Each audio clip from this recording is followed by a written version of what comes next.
The 2008 season is considered one of the most controversial in Formula 1 history, at least the ending of that season is. An interest in the 2008 Formula 1 season has picked up again in the last sort of 12 or 18 months or so, because of lawsuits surrounding what is now considered to be the turning point of that specific season. I am of course talking about the Singapore Grand Prix, where it was deemed that Flavio Briatore and Pat Symonds told Nelson Piquet Jr. to deliberately crash his car at a certain point on the track, at a certain point in the race, to allow the resulting safety car to give Fernando Alonso a way of jumping up the field. In the melee that ensued as drivers took to the pits in that safety car period, Felipe Massa drove out of his pit box with the fuel hose still attached, and ended up finishing dead last in that race. Alonso actually ended up winning with Rosberg in second and Massa's championship rival Lewis Hamilton in third. There is a lot of people out there who think that this cost Massa the championship. But there are other times in that season where you could say, no, that's where he lost it. At Australia, he spun at the first corner on the first lap, and then collided with Coulthard later on in that Grand Prix, with the Scot saying that he would, and I quote, kick 7 colours of shit out the little bastard, and then his engine failed a little bit later on. Because of overdoing it trying to get back into the race? Who knows, but it's still a possibility. Another occasion is at Silverstone, where Hamilton put on a masterclass in variable weather driving, keeping it on the track with so many others spun off, while Massa spent more time doing donuts for the crowd than actually doing any racing. At least, that's how it seemed. He spun no fewer than 5 times in that Grand Prix, and like at Singapore, he was last of the on-track runners, and a whopping 2 laps down on Hamilton, who won the race by over a minute.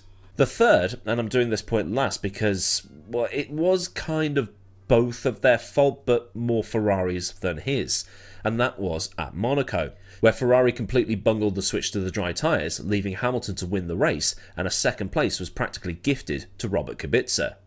Although at some point in that race, Massa did end up in the escape road at Saint-Devote, which lost him even more time. But another instance would happen later on in that 2008 season, ironically the next race after the Singapore Grand Prix.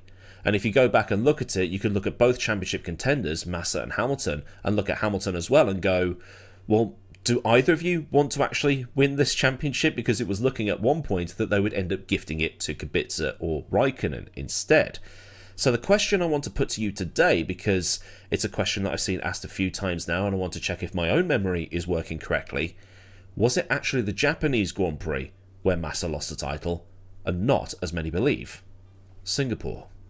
The Japanese Grand Prix for the second year in a row would be held at the Fuji Speedway, and it would be the second year of a 2-year switch that the Japanese Grand Prix would be held there. Why was it at Fuji and not Suzuka? Well, apparently it was because Toyota had bought it from Mitsubishi and renovated it at great expense. So it was Toyota's and F1's way of showing the world what Toyota had done with the place, because it was now up to modern F1 standards. At the same time, Bernie wanted to put Fuji and Suzuka on rotation, much like Brands Hatch and Silverstone had once been, and later on the Nürburgring and Hockenheim. I actually wouldn't mind seeing Fuji back on the calendar actually. It's a lot of fun to drive in those Le Mans hypercars. But F1's first visit to the circuit since the 1970s wasn't going to be without its issues. In 2007, the circuit had been buried under rainstorms. Not to the extent of Suzuka in 2014, but still enough water was on the track to necessitate a start behind the safety car. And in addition to the rain, the road network had become oversaturated with traffic, and the shuttle buses were struggling to ferry the people to and from the track efficiently enough. At the same time, there were claims of Japanese bias, particularly for Toyota, who owned the circuit. There were accusations that anybody who had a flag, banner, or merchandise for any driver or team that wasn't Toyota was told to cover up. Now, whether that's true or not, I don't actually know. The translations from Japanese articles into English haven't exactly been reliable. For 2008, though, things had improved slightly at the circuit. Ticket sales were capped at 110,000 instead of 140,000, and new walkways and screens were installed to allow better views of what was going on when cars weren't in front of the crowds at the part of the track they were at. If you follow, I haven't written that sentence in a very good way at all, have I? So after Singapore, the championship had opened up slightly for Hamilton. He had a 1-point lead heading into that Singapore Grand Prix, and with his third place, he scored 6 points under the first place down to 8th place system, which opened the gap up to 7 points in total. It was a knock to Felipe's championship hopes, but with 3 races left, a non-score for Hamilton and a big score for Felipe could easily bring things back to where they once were, or even allow Felipe to take the lead of the championship if he was to win the race in Fuji and Hamilton was to not finish. And it was Hamilton who managed to come out on top in the qualifying session, setting the pole time of a 1:18.404, a time 0.2 faster than Raikkonen, who was in second, and Kovalainen in the sister McLaren was in third. Alonso in the Renault was fourth, with Massa in fifth, about 3.5 tenths off the pace. The rest of the top 10 was made up of Kubica's BMW, the 2 Toyotas of Trulli and Glock, Vettel's Toro Rosso, and the other Toro Rosso of Bourdais. And if you've never seen an F1 onboard from the Fuji circuit before because you're new to Formula 1 or you just didn't watch the 2008 season, allow me to show you how it looked.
So for the start of the race, the field got away relatively cleanly, but it was Hamilton who was going to make a complete hash of the start.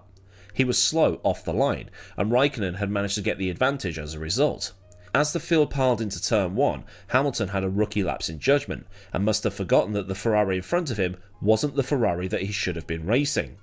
And we've seen this before, with Ferrari racing the wrong Red Bull at Abu Dhabi in 2010, and as recently as this last weekend, with Piastri focusing too hard on Russell instead of Verstappen. In his desperation to get back in front, Lewis slammed on the brakes late and completely blew the corner as a result, locking his front wheels, with him and Raikkonen being sent wide onto the exit tarmac of turn 1. At the same time, Massa was also sent off the road, but he managed to end up in front of Raikkonen and Hamilton.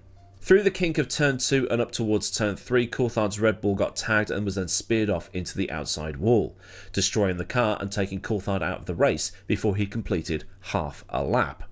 No safety car though, which is what would happen today. It really was a different time. And it feels weird saying that now because I actually watched this race. It starts to make you feel old, really. So the 2 championship contenders were shuffled about a bit, but it was going to get worse for both of them, because they were involved in a coming together. Massa overcooked it into that really tricky chicane over the back end of the circuit, so Lewis saw the gap and went on through.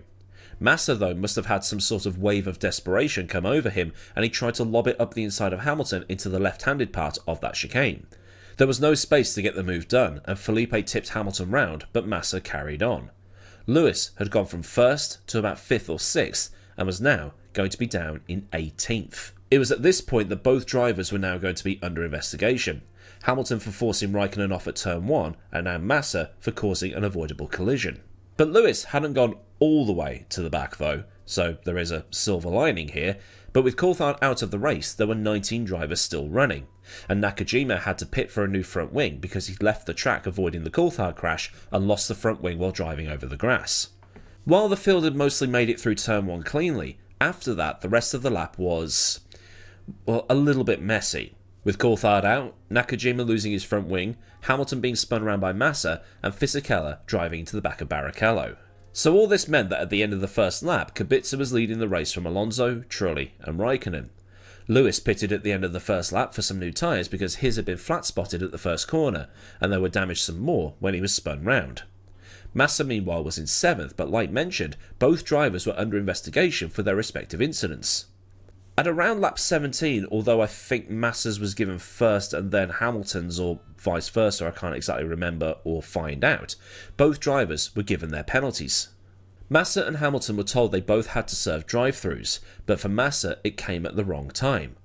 While Hamilton was able to serve his immediately, given that he'd taken that pit stop at the end of lap 1 for tyres and fuel, Massa was close to the end of his stint, so he completed lap 18, pitted on lap 19 and served the penalty on lap 20, losing a massive chunk of time and putting him down in 14th, which would be 1 place ahead of Hamilton. In the other pit stop cycles, Alonso had managed to get back on track in front of Kubica and was now pulling away. Alonso was being incredibly consistent, lapping in the 119s or so on the harder compound tyres to get the gap up to the BMW, and that BMW was under threat from Raikkonen's Ferrari. In the first stint, Alonso was keeping with Kubica despite carrying more fuel than the BMW, and Kubica had pitted on lap 15 for his first stop, which then unleashed Alonso to then do an overcut on Kubica and take him into the provisional lead, which became the actual lead when the likes of Bourdais, Vettel and so on made their first stops. Both the penalties were screwing with the main championship contenders, although both of them had been involved in utterly boneheaded moves that you'd expect from a rookie and not two people actually challenging for a title. As I keep saying about this period in time, I look at it and go, did either of you want to win this championship? And a lot of archived comments from the time are saying the exact same thing. But it was going to happen again later on, because at the end of lap 50, start of lap 51, Bourdais made his second stop, and that was him going to go to the end of the race, because at this point there was about 16 laps remaining. As Bourdais exited the pits and was on the inside line for turn 1, Massa appeared and looked to turn in for the apex as if the Toro Rosso wasn't even there. Massa, as a result, spun round while Bourdais carried on, and Massa lost about 5 seconds or so in this incident. Massa made his final pit stop on lap 53, which dropped him down to 10th, and because he was close enough to challenge for the other drivers around him, he started setting very fast laps so he could catch up and get himself at least 1 point, because that was what was on at the time. The stewards, meanwhile, said that they were going to be looking into this incident between Massa and Bourdais, but their decision wasn't going to come until after the race had finished. Meanwhile, Nelson Piquet Jr. was 4th in all of this and was on the back of Raikkonen, getting the gap to around a second. In the earlier laps, Raikkonen and Kubica had been tussling for second place, with Kubica defending very hard with blocks to keep his position, and at one point he ran Raikkonen off the road at turn 5, but the stewards didn't get involved with it. Massa managed to pass Heidfeld on lap 60 and then set off after Webber's Red Bull. The battle between him and Webber was quite tight, as Massa used the pit lane exit hatchings to open up the inside of turn 1 and take the place, getting him up into 8th, and that, in turn, would have given him a single point. But then you start to wonder about what he might have achieved had he not tangled with Hamilton on the very first lap. Alonso took his second win in as many races, coming home 5 seconds ahead of Kubica, with Alonso just managing his pace towards the end of the Grand Prix. Raikkonen was 3rd while Piquet dropped off to finish 14 seconds behind the Ferrari, and Piquet kind of sneaked his way anonymously into a very good position, because everybody was too busy watching Massa, Hamilton, Raikkonen, Alonso and Kubica. Trulli was 5th, Vettel 6th, Bourdais 7th, Massa 8th, Webber 9th and Heidfeld 10th. Although that's not what this result sheet says, is it? Because 45 minutes after the race finished, the stewards announced that Bourdais would be getting penalised for what had happened on lap 51. And the penalty was met with, well, some questions, because the penalties handed out for the first lap incidents, people could understand. Hamilton was locked up and out of control, and Massa caused an avoidable collision. But this one was considered by nearly everybody to not be the right decision, especially since before the race, Charlie Whiting had said that anybody who was coming out of the pit lane and on the inside line had right of way into the corner, and Massa had simply turned across Bourdais and spun himself round. The French newspaper L'Equipe said it was just a racing incident, while other outlets called the penalty absolutely ridiculous. And online comment sections referred to the earlier Belgian Grand Prix, where Massa had benefited from what was called a convenient penalty applied to Hamilton that handed Massa the win. Although, on this occasion, Massa only got 1 extra point. It's not like he'd won the Grand Prix because of the penalty applied to Bourdais. Hamilton, though, was down the order, the last of the cars on the lead lap, and he had managed to unlap himself from Alonso in the closing stages. Lewis did own up to the mistake at the first corner, but at the same time he was coming under fire from the British media, who were once again saying that he was bottling it under the pressure, despite maintaining somewhat of enough of a cushion in the driver's standings. Although the biased British media was saying that he needed to calm down a bit and practice some self-restraint if he wanted to win the championship, as there were still 2 races to come in China and Brazil. Which leads me into what the title of this video will likely be, although I actually don't know what the title of this video is going to be yet, but it does raise the question that I wanted to ask. Is the Japanese Grand Prix where Massa truly lost the title, rather than it being with the spinning at Silverstone or the carnage at Singapore? I suppose it's a question that only gets asked because we know what we know now. Massa was ahead of Hamilton when he went wide at the chicane just before the contact. With Hamilton about to get a penalty for what happened at turn 1, Felipe didn't need to do what he did at the chicane. It wasn't deliberate, it was just a completely unnecessary move. Hamilton had already ruined his race. Massa didn't need to ruin his at the same time. The Ferrari had the pace to get much further up the order. Raikkonen had actually taken some damage after being hit by Kovalainen in that turn 1 melee, and Massa had a quick car under him in qualifying but made a couple of mistakes that cost him time. There's every possibility that without the problems that Massa in part brought on himself, he could have left the race scoring more points. His car had the pace for at least 4th, if not the podium. He'd have to recover to get there, but it would have been doable and it would have got him at least 5 points. 5 points would have reduced the gap in the driver's standings from 7 to 2, but this obviously assumes that Lewis didn't score. If Lewis still pitted first lap and then got the penalty, there is the possibility that Lewis only comes away from that Grand Prix with 1 or maybe 2 points. In that case, Massa closes the gap by 3 points, not 2, and if the season plays out the way it did, Massa wins the championship by 1 single point. Now, this does assume that the season played out exactly the way that it did after this race. It's not as simple as just adding a couple of extra points to the championship standings and going, yay, I changed history. So I wouldn't say that this race lost Massa the title. It was just one of at least 5 races where it just added up. It wasn't the one cause like people will say Singapore was the one cause, but it certainly didn't help either. It is what it is, hindsight is always 20/20, and so on. But it was definitely one of those races where things got shuffled around a little bit. It was also proof that Alonso still had it, and that 2008 era Robert Kubica was a force to be reckoned with, and probably would have been even more if BMW had kept up development of the car instead of messing it up and then having an absolutely horrendous 2009. All that work and money for nothing. And chicks for free. Alonso had won in a clean fight, completely different to how he'd won at Singapore, and Kubica was still there and showing that he could be a star of the future. And those two actually kept their noses clean while the 2 championship contenders were too busy tripping over other people and each other. But at the same time, without this race, we wouldn't have had that finale in Brazil, so I guess it's swings and roundabouts really, but I'd like to know what you think down in the comments.